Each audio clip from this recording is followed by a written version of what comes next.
My father announced I'd be gifting my house to my brother because he was a real man with a legacy. They laughed. I just smiled, opened my folder, and revealed the DNA test proving his future was built on a lie that would destroy everything. This is where the story truly begins, and you won't want to miss what happens. Make sure you're subscribed to see it through to the end. We're always curious. Where in the world are you all watching from today? Let us know in the comments. The heat of the late July afternoon was stifling, a humid blanket that seemed to trap the smoke from the charcoal grill and press it against the earth.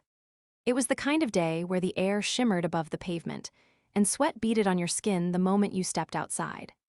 I was sitting on the edge of a plastic lawn chair in my parents' backyard, a half-empty can of iced tea sweating in my hand, watching my father, Colin, flip burgers with a practiced, aggressive flick of his wrist. "Freya, move that chair out of the sun, you're burning up," my mother, Nicola, called out from the patio shade. She was fanning herself with a paper plate, her eyes hidden behind oversized sunglasses. She didn't move to help me, just issued the directive as she always did, passive observation masquerading as care.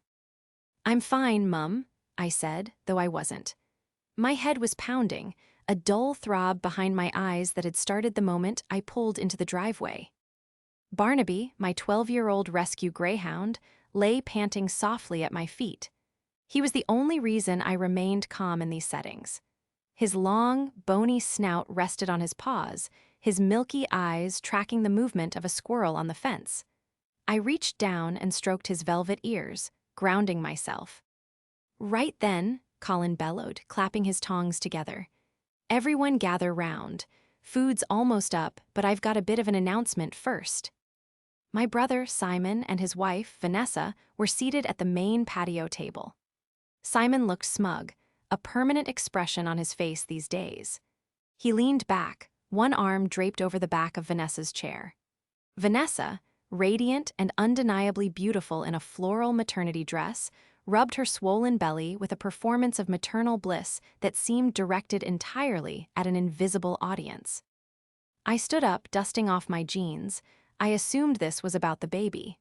A gender reveal, perhaps, a name announcement. I prepared my face for a polite smile. Colin wiped his hands on his apron, his chest puffing out. He looked at Simon, then at me, a strange, calculating glint in his eyes. "We've been doing a lot of thinking, your mother and I," Colin started, his voice booming. "About the future of this family, about legacy." He took a sip of his beer, letting the silence stretch. "Simon here," he gestured with the beer bottle, "is stepping up. He's becoming a real man today. He's got the wife. He's got the baby coming in 2 months. He's building the future of our name." "Hear, hear," Simon said, raising his glass. Vanessa giggled, looking demurely at her lap. "And Freya," Colin turned his gaze to me. It wasn't a warm look. It was the look of a manager assessing a redundant employee. "You've done well for yourself. But let's be honest, love, you're alone in that big Victorian place. 4 bedrooms, just you and, what, a dog." He pointed his tongs at Barnaby. Barnaby didn't move. "He's my family, Dad," I said, my voice tight. "And it's 3 bedrooms and a study." "Right, a dog," Colin chuckled, ignoring my correction. "The thing is, Simon and Vanessa are squeezed into that rental. It's no place to raise a grandson. No place for a legacy." The air in the backyard seemed to vanish. I felt a cold prickle of dread run down my spine, despite the heat. "So," Colin continued, smiling as if he were bestowing a great honor, "I've decided it's time to rebalance the scales. Freya, since you're not using the space for a family and Simon actually needs it, we're going to handle the transfer of your deed to Simon next week. We'll help you find a nice, sensible condo. Something easier to clean, better for the dog." I stared at him. The buzzing of the cicadas seemed to roar in my ears. "Excuse me." "Don't look so shocked," Colin laughed, looking around at the others for validation. "It makes sense. You gift the house to your brother. He takes over the mortgage, well, what's left of it, and you get to downsize. It's what families do. We support the ones who are building the future." He looked at Simon. "You're a real man now, son. You deserve a real house." Thanks, Dad, Simon said, grinning at me. I really appreciate it, Frey. Vanessa's been dying for a garden. I can't wait to decorate the nursery, Vanessa chimed in, her voice light and airy, as if they were discussing borrowing a cup of sugar, not appropriating the home I had spent 10 years of my life paying for and restoring. You're joking, I whispered. No joke, Colin said, his smile hardened. Ing slightly, it's decided. They all looked at me, Colin, Nicola, Simon, Vanessa, waiting for me to nod, waiting for me to be the good daughter, the compliant sister, the one who steps aside. The betrayal hit me harder than a physical blow. It wasn't just the greed. It was the absolute, casual dismissal of my entire existence. My career, my hard work, my home, it meant nothing to them because I didn't have a ring on my finger or a baby in my womb. The betrayal was worse than the diagnosis itself. For a moment, I couldn't breathe. It felt as though the oxygen had been sucked out of the yard, leaving only the cloying scent of lighter fluid and the metallic tang of adrenaline in my mouth. I looked at Nicola, my mother. Surely she would say something. Surely she would point out the insanity of demanding I sign over a $500,000 asset to my brother simply because he had reproduced. Nicola just took a sip of her lemonade. It really is a lot of stairs for you, Freya, she said, her voice flat. And Simon needs the room. The baby needs a yard. I have a yard, I said, my voice trembling. Barnaby uses the yard. I use the yard. I built the deck with my own hands, Mum. For a dog, Simon scoffed. He stood up and walked over to the cooler, grabbing another beer. Come on, Freya, don't be selfish. You're always so dramatic. Think about your nephew. Do you want him growing up in a cramped apartment while you're rattling around in that old museum with a senile mutt? That old museum was a wreck when I bought it, I snapped, the shock slowly giving way to a cold, hard anger. I restored it. I paid for every nail, every beam, every coat of paint. You were partying in Ibiza while I was sanding floorboards. And look where that got you, Colin said, flipping a burger onto a platter. Alone, tired, bitter. I am not bitter, I said, gripping the back of my chair. I am successful. I am a senior landscape architect. I own my home. I am happy. You're 34, Freya, Colin said, dropping the tongs onto the side table with a clatter. In the real world, happiness for a woman looks like what Vanessa has, not whatever you're doing.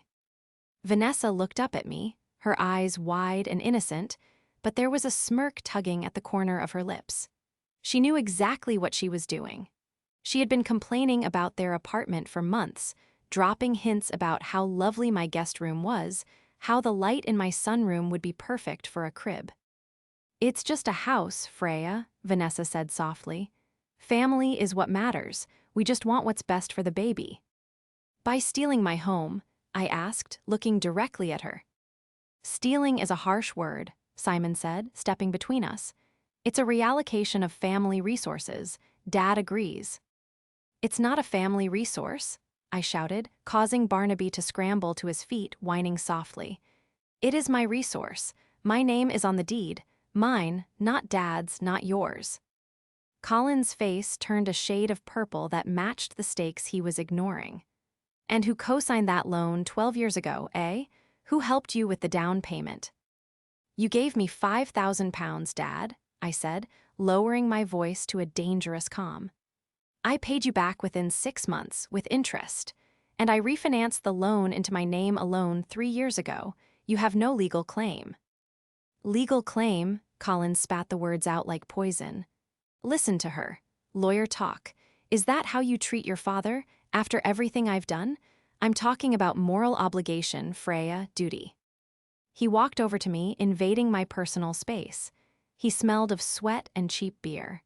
Simon is the future. You're a dead end. Harsh truth, love, but someone had to say it.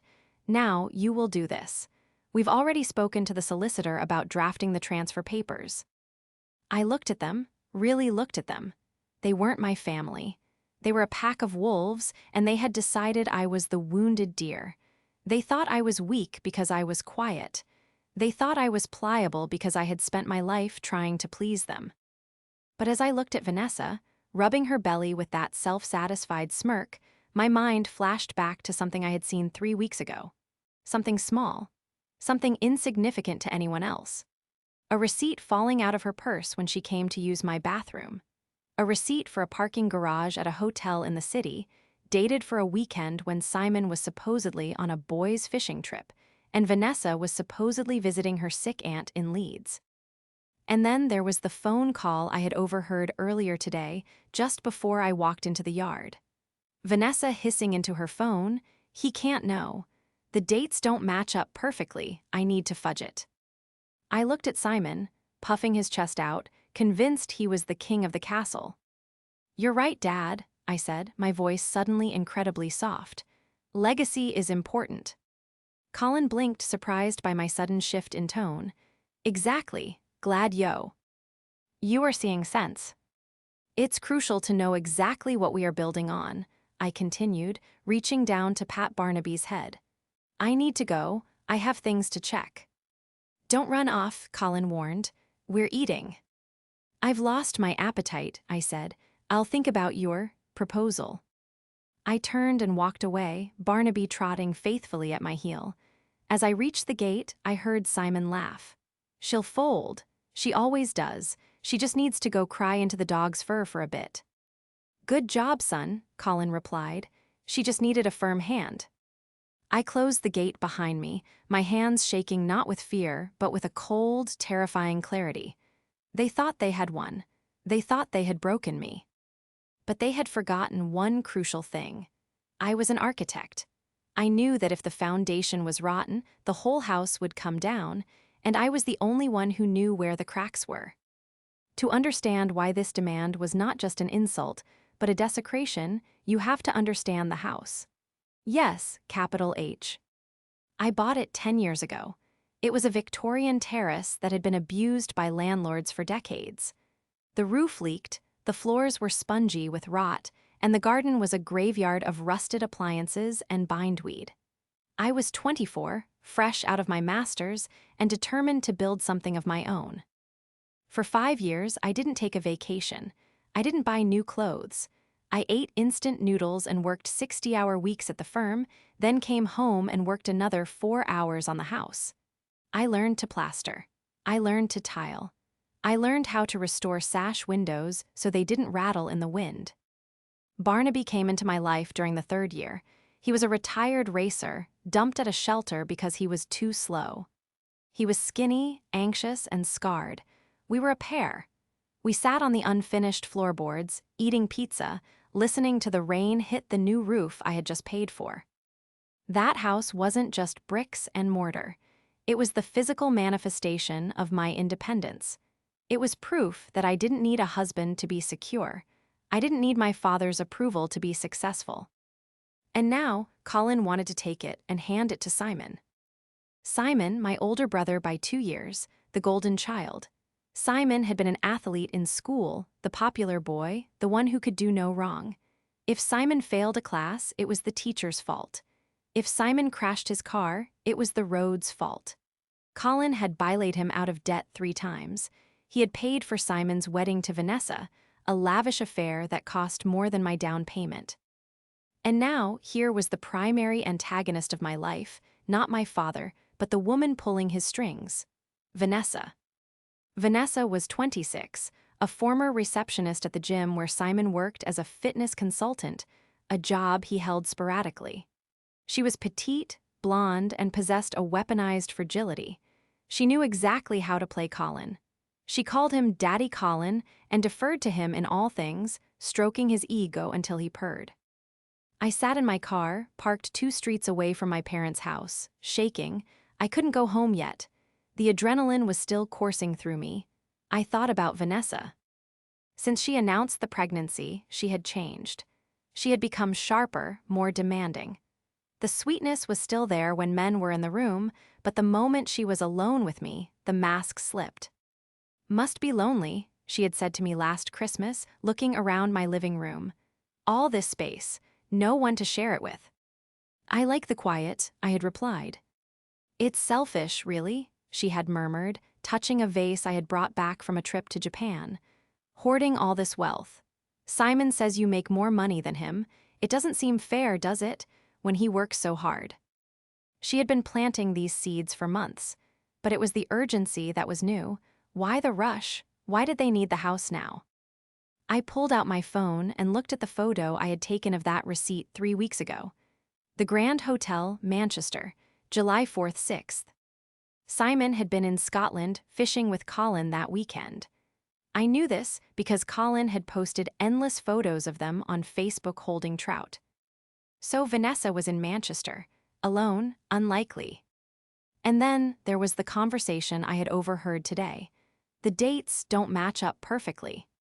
I sat up straight, the baby. Vanessa was claiming she was 7 months pregnant. She looked big, yes, but she had been showing very early. I remembered her morning sickness, starting almost immediately after she and Simon announced they were trying. If the dates didn't match up, I thought about Simon. He had low motility. He had told me this in a rare moment of vulnerability 2 years ago, drunk at a pub, crying about how he couldn't give Colin the grandson he wanted. They had been trying for 3 years with no luck. And suddenly, magically, Vanessa was pregnant. Just as Simon was on the verge of losing his job again, just as Colin was threatening cut off his allowance. The baby was the anchor. The baby was the reason Simon was suddenly a real man. The baby was the key to my house. I looked at Barnaby in the rearview mirror. He blinked at me, trusting. "They want to take our home, Barnaby," I whispered. A cold resolve settled over me. I wasn't going to cry. I wasn't going to beg. I was going to investigate. I started the engine. I wasn't going home. I was going to my office. I had access to background check software for tenant vetting on commercial properties. It was a stretch, but I needed to know more about Vanessa before she met Simon. And I needed to find out who was in Manchester on July 4th. If they wanted a war for my legacy, they were going to get one. But I wouldn't fight with shouting matches at a barbecue. I would fight with data, with paper, and with the truth. I didn't go home that night. I couldn't bear the thought of sitting in my living room, looking at the walls I had plastered and the floors I had sanded, knowing that my own father was plotting to seize them like a warlord claiming territory. Instead, I drove to my office in the city. It was a converted warehouse space, industrial and cold, filled with the scent of drafting paper and ozone from the plotters. I unlocked the door, the heavy steel bolt thudding echoing in the silence. Barnaby trotted in, his claws clicking on the polished concrete. I made him a bed with my coat in the corner, then sat at my desk, the glow of the monitors illuminating my face. I wasn't just a daughter anymore. I was a project manager, and I was looking at a structural failure. The first thing I did was pull up the photo of the receipt. The Grand Hotel, Manchester, July 4th, 6th. I logged into my social media accounts. I wasn't friends with Vanessa's friends. She kept her circle tight and filled with girls who looked exactly like her, but her profile was public. I scrolled back to July. There were no photos from that weekend. Silence, unusual for a woman who documented every latte she drank. Then I checked Simon's timeline. July 5th, a photo of him and Colin holding a pike, grinning by a grey loch in Scotland. Caption, "Real men providing for the family." I snorted. Providing? The trip had likely cost £1,000, paid for by Colin. I needed more than a receipt. I needed a timeline. I opened a spreadsheet, my fingers flying across the keyboard. I began to construct a chronology of the last 6 months. The conception date, based on her current 7 months claim, would be late December or early January. I remembered New Year's Eve. Simon had been with us. Vanessa had migraine and stayed home. I needed professional eyes. I picked up my phone and dialed a number I had used once before for a client who needed a background check on a contractor. Henderson Investigations, a gravelly voice answered on the third ring. It was 11:00 p.m. "Mr. Henderson, it's Freya, the architect. I have a job for you. It's personal and it's urgent." I met him the next morning at a diner near the office. Henderson was a man who looked like he was made of old leather and cigarette smoke. I slid a manila envelope across the table. Inside was the photo of the receipt, Vanessa's full name, her car registration number, and a printout of the ultrasound picture she had posted on Instagram last week. "I need to know who she was with in Manchester," I said, taking a sip of black coffee. "And I need to know if that baby is really due when she says it is." Henderson looked at the ultrasound picture. He squinted. "You suspecting infidelity?" "I'm suspecting a heist," I corrected him. "They're trying to take my house based on the premise of this child. If the premise is false, the deal is off. I need leverage, Henderson, irrefutable nuclear leverage." "Manchester is a good lead," he grunted. "Hotels have cameras, parking garages have logs, give me 48 hours. I went back to work, but my mind was a hive of activity. I started digging into the public records regarding Simon's finances. It didn't take long to find what I was looking for. A county court judgment, CCJ, against him for an unpaid car loan from 2 years ago, and another pending action from a credit card company. Simon wasn't just broke, he was drowning. And Vanessa, I recalled her complaints about their rental. "It's so small," she'd whine, "and the landlord is a nightmare." I called the landlord. His number was listed on the letting agency site. I pretended to be a reference checker for a loan application Vanessa was making. "Oh, they're moving out?" the landlord asked, sounding relieved. "Thank God, they're 3 months behind on rent. I was about to serve an eviction notice." The pieces clicked together with a sickening precision. This wasn't just about legacy. This was a rescue mission. They were about to be homeless. Colin knew. That's why he was so aggressive. He didn't want to bail them out again with cash he didn't have. So he was sacrificing my asset to plug the hole in their sinking ship. I had the motive. Now I needed the weapon. 2 days later, my phone buzzed. It was Colin. "Freya, dinner, tonight, 7 p.m. Mum's making a roast, and bring the deed paperwork. I've had my solicitor draw up a transfer of equity form, it just needs your signature." He didn't ask, he commanded. "I'll be there," I said, my voice steady, "but I'm not signing anything until we talk." "Just get over here," he snapped. I arrived at 7:05 p.m. I left Barnaby at home this time. I didn't want him absorbing the toxicity. When I walked into the dining room, the atmosphere was thick enough to choke on. The table was set with the good china. A bottle of expensive wine was open, celebratory wine. Simon was already pouring a glass. "Hey, sis, ready to do the right thing?" Vanessa sat next to him, looking paler than usual. She offered a tight smile. "We really appreciate this, Freya, truly. It's going to make such a difference for the baby." I sat down, placing my purse on the floor. I didn't open it yet. "Let's eat first," Nicola said nervously, bringing out a platter of roast beef. She looked tired. I wondered how much of this she actually supported and how much she was just too exhausted to fight. We ate in a tense silence, punctuated only by the scraping of cutlery. Finally, Colin wiped his mouth and leaned back. "Right down to business. Simon, get the papers." Simon reached under his chair and pulled out a crisp, blue folder. He slid it across the table toward me. "It's a standard transfer," Simon said, trying to sound authoritative but failing to hide the tremor in his hand. "You gift the equity. I refinance the remaining 60,000. You walk away clean." "Clean," I repeated, "and homeless." "You have savings," Colin waved his hand dismissively. "You can rent or buy a condo. This house needs a family." I didn't touch the folder. I looked at Vanessa. "So the baby is due in September, right?" I asked casually. Vanessa blinked. "Yes, late September." "That's wonderful," I said. "Must have been a lovely surprise, considering Simon's medical history." The room went deadly silent. Simon turned red. "We got lucky, okay? Doctors can be wrong." "They can be," I agreed. "But math is rarely wrong. I was looking at my calendar, trying to remember when you guys conceived. Was it around Christmas? Yes, Vanessa said quickly. Christmas Eve. Funny, I said, leaning forward. Because I remember you had the flu on Christmas Eve, and Simon was passed out on the sofa by 9 p.m. It happened, Freya, Simon shouted, slamming his hand on the table.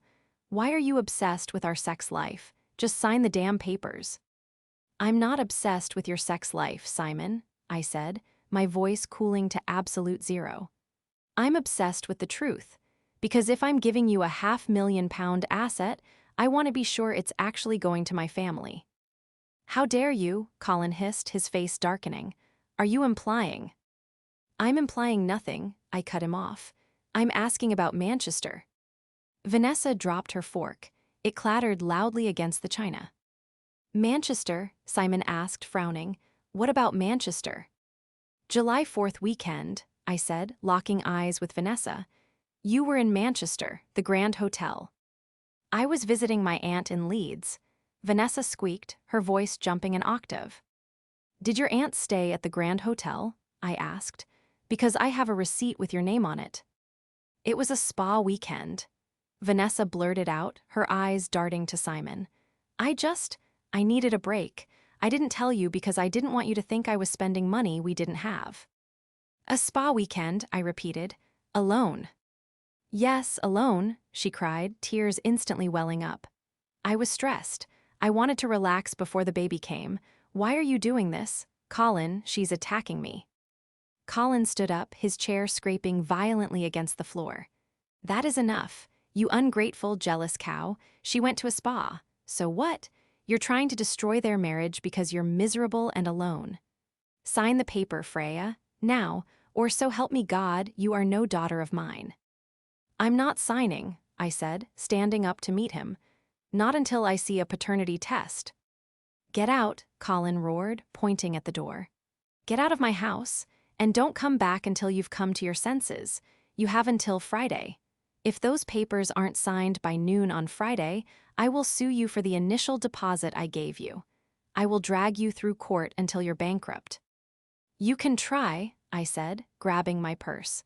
But you might want to ask Vanessa who Mark is before you waste your money on legal fees. I walked out. I didn't run. I walked. Behind me, I heard Vanessa sobbing and Simon asking, who the hell is Mark? The deadline was Friday. It was currently Tuesday. My phone blew up for the next 24 hours. 30 calls from Simon, 12 from Colin, even one F. Rom Nicola, leaving a voicemail sounding broken. Please, Freya, just give them the house. Is it worth losing your father over? Vanessa is threatening to leave him if you don't stop. That confirmed it. The house wasn't just a home. It was the bribe keeping the marriage together. Vanessa had one foot out the door, and the only thing keeping her attached to my broke brother was the promise of a mortgage-free Victorian renovation that she could likely convince him to sell in a year. I didn't answer any of them. I was waiting for Henderson. On Wednesday afternoon, Henderson walked into my office. He didn't look happy. He looked like a man who had seen too much of the world's ugliness. You were right, he said, dropping a thick envelope on my desk.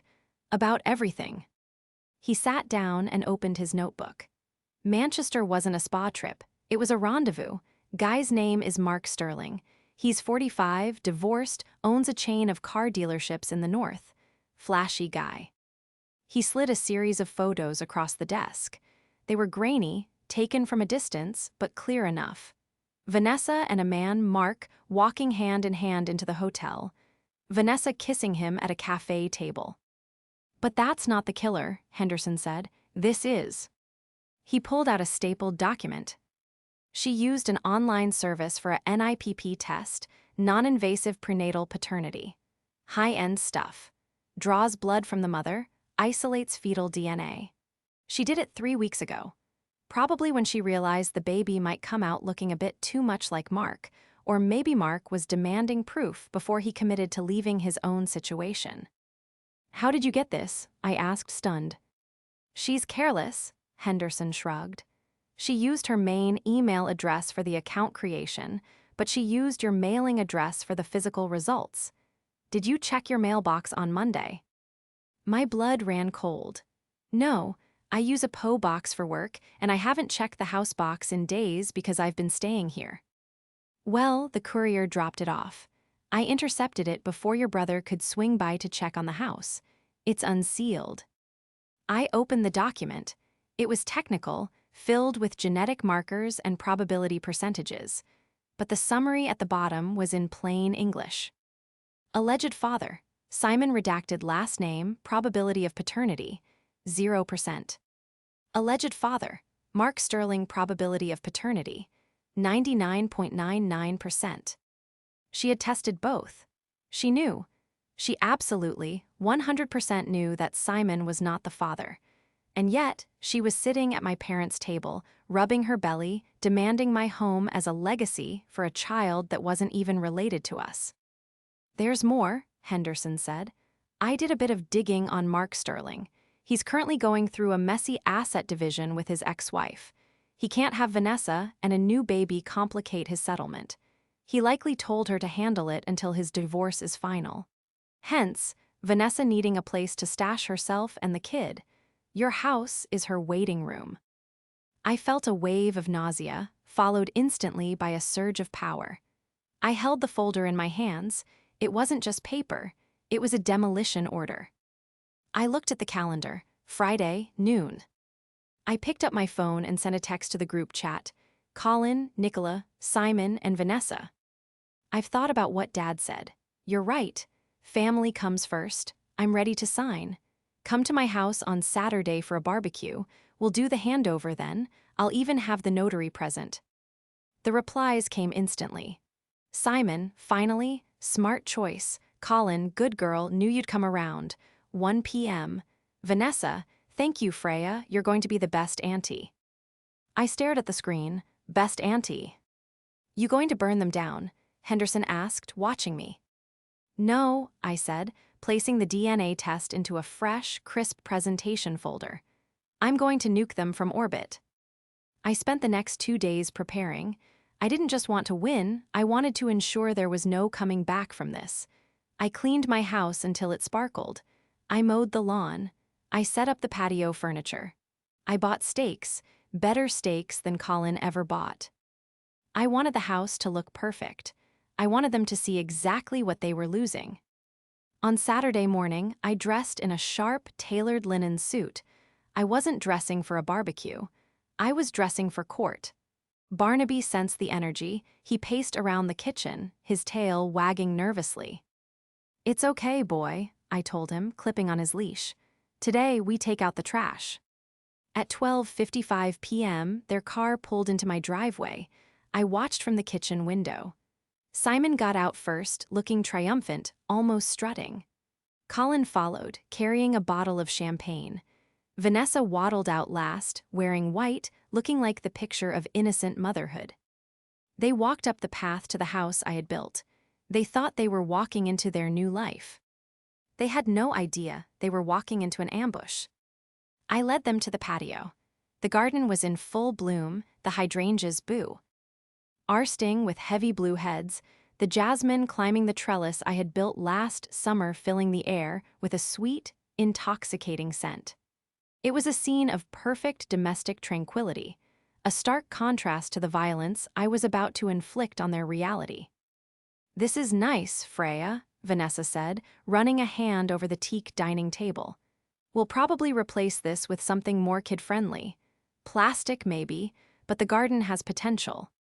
I'm glad you think so, I said, my voice pleasant. I've always thought the foundation was the most important part. Right, Colin grunted, popping the cork on the champagne. Foam spilled over his hand, but he didn't care. He poured 4 glasses, he didn't pour one for me.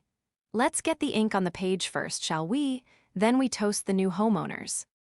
Simon sat at the head of the table, my table, looking like a lord surveying his estate. You got the notary coming. Actually, I said, remaining standing. I realized we don't need a notary for what I have in this folder. We just need clarity. I placed the crisp presentation folder on the table in front of Simon. It was thick, heavy with the weight of the truth. Is this the deed? Simon asked, reaching for it. Open it, I said.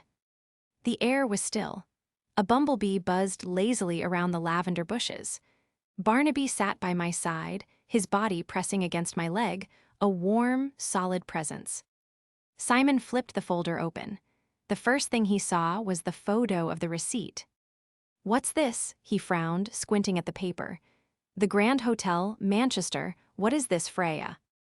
"Keep reading," I said softly. Vanessa stiffened. Her hand went instinctively to her throat. "Freya, what are you doing?" "Just checking the paperwork, Vanessa," I replied, not breaking eye contact with my brother. Simon turned the page. The photos of Vanessa and Mark Sterling. Grainy but undeniable. Vanessa laughing, her head thrown back, Mark's hand resting possessively on her lower back. "Nessa," Simon's voice wavered. He looked up, his face pale. "Who is this guy? Why are there pictures of you with him?" It's an old friend," Vanessa stammered, standing up, her chair screeching against the patio stones. "Freya is crazy, she's stalking me. Colin, make her stop." Colin looked confused, his celebratory grin faltering. "Freya, what the hell is this nonsense? Put these away." "I'm not done," I said, my voice cutting through the rising panic like a scalpel. "Turn the page, Simon." "No," Vanessa lunged for the folder, but I was faster. I slammed my hand down on the table, blocking her path. "Turn the page." Simon's hands were shaking so badly the papers rattled. He turned to the final document, the DNA analysis. He stared at it for a long time. Silence stretched, heavy and suffocating. I watched his eyes scan the lines. Alleged father, Simon, 0%. "Zero," Simon whispered. The word hung in the air, fragile and devastating. "What?" Nicola asked, speaking for the first time. "What do you mean 0? Simon looked up at Vanessa. The arrogance was gone. The smug entitlement was gone. He looked like a child who had just been told the world was ending. "It says 0% probability. It says I'm not the father." "That's a lie," Vanessa screamed, her face twisting into something ugly. "She forged it. She's jealous. She wants to ruin us because she's a barren spinster with a dog." "It's a NIPP test, Vanessa," I said calmly. "Accredited lab, verified chain of custody. And look at the next line, Mark Sterling, 99.99%. Collins snatched the paper from Simon's hand. He read it, his face turning a deep, dangerous shade of purple. He looked from the paper to Vanessa, then to me. "You knew," Colin whispered to me. "You knew this." "I found out," I said. "Because unlike you, Dad, I verify the investment before I sign over the asset." You whore," Colin roared, turning on Vanessa. The sudden explosion of rage made everyone flinch. "You stood there in my garden and told me you were carrying a star grandson. You let me humiliate my daughter, you let me demand her house for another man's bastard." "I didn't mean to." Vanessa was sobbing now, hysterically. "Mark is leaving his wife, he has money, he's going to take care of us. I just needed somewhere to stay until the settlement came through. Simon was supposed to help me." "Help you?" Simon stood up, his chair tipping over backward. "I married you. I bought you a ring I couldn't afford. I was going to take my sister's house for you."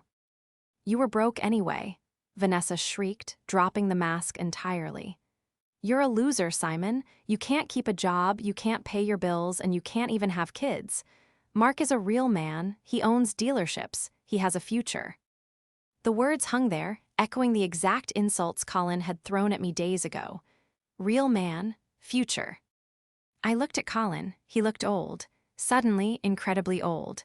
The legacy he had been so obsessed with had just revealed itself to be a fraudulent scheme by a desperate woman using his son as a pawn. "Get out," I said. They all stopped screaming and looked at me. I stood on my deck, in front of the house I had restored, with the dog I had saved. "This is my property," I said, my voice steady and loud. "My name is on the deed, my money paid for the mortgage, and I am not gifting it to anyone, especially not to harbor the mistress of a married car salesman." "Freya," Simon started, tears streaming down his face. "I didn't know, I swear." "I know you didn't," I said. But you were willing to throw me on the street without a second thought because it was easy. Because Dad told you to. You didn't care about me, Simon. You only cared about what you could take from me. I pointed to the gate. Leave, all of you now. Freya, please, Nicola stepped forward, her eyes wet. We made a mistake, a terrible mistake, but we're family. No, I said, feeling a weight lift off my chest that I hadn't realized I was carrying for years. I'm family. You're just people who share my DNA. And as we've just learned, DNA doesn't mean much compared to loyalty. Get out, I shouted, the command echoing off the brick walls of the garden. Barnaby let out a single, sharp bark, backing me up. Vanessa ran first, clutching her purse, still sobbing. Simon followed, looking at the ground, a broken man. Colin stood there for a moment longer, looking at the house, looking at me. He opened his mouth to speak, perhaps to salvage some scrap of his authority, but he saw the look in my eyes. He saw the architect who had built a fortress he couldn't breach. He turned and walked away without a word. Nicola followed him. I waited until I heard the car doors slam and the engine fade down the street. Then, and only then, did I sit down. I poured myself a glass of the champagne Colin had opened.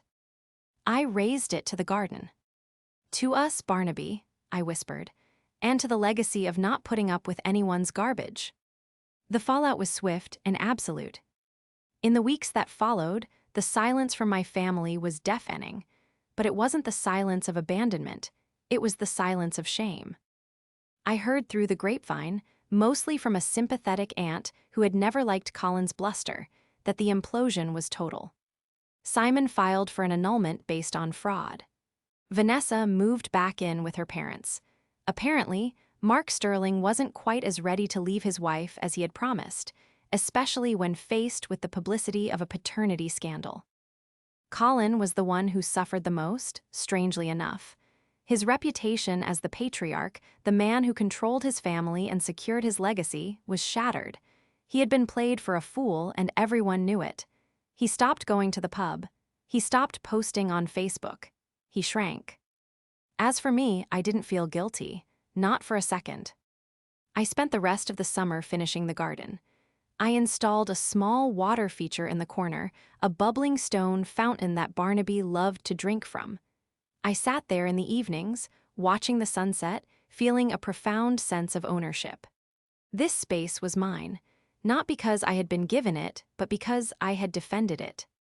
One Tuesday evening in September, about 2 months after the barbecue, my doorbell rang. I checked the camera. It was Simon. He looked thinner, tired. He wasn't wearing his usual flashy clothes, just jeans and a t-shirt. I opened the door, but I didn't step back to let him in. Barnaby stood beside me. Hey, Frey, he said, his voice quiet. Simon. I wanted to drop this off. He held out an envelope. It's the $5,000 Dad gave you for the down payment. I sold my motorcycle. I know you paid him back years ago, but I felt like I owed you. I looked at the envelope. It was a gesture, a small one but real. I don't want your money, Simon, I said. Take it, he insisted, pushing it into my hand. Please, I need to know I paid for something myself, just once. I took the envelope. Where are you living? Renting a room in a shared house near the industrial estate, he said with a wry smile. It's small, smells like damp, but it's mine. I'm working shifts at the warehouse. No more handouts. He looked past me into the hallway, at the warm light spilling on the floorboards. I'm sorry, he said, his voice cracking. For everything, Dad, he warped us, I think, made me think I deserved everything and you deserved nothing. I was wrong. You were, I said. I wasn't going to offer instant forgiveness. Forgiveness is earned, just like a house. But you're starting to fix it. Yeah, he nodded. He hesitated. Can I maybe come by sometime? Just to see the dog, not for dinner, just to say hi. I looked at him. I saw the arrogance stripped away, leaving just a brother who had lost his way and was trying to find the path back. Give it a month, I said. Then call me Will S. Lee. He nodded, grateful for even that small opening. Thanks, Frey, really. He turned and walked down the path. He walked differently now. Less strut, more stability. I closed the door and locked it. I walked into the kitchen, where the evening light was pouring in through the sash windows, painting the room in gold. I took a deep breath. The house was quiet, it was peaceful, it was safe. My father had talked about legacy as if it were a surname or a genetic line. He was wrong. Legacy isn't what you leave behind for others to spend. Legacy is the life you build, the standards you hold, and the sanctuary you create for yourself. I looked down at Barnaby, who was thumping his tail against the floor. "Who's a good boy?" I asked him. He barked. "Yeah," I smiled. "We're doing just fine."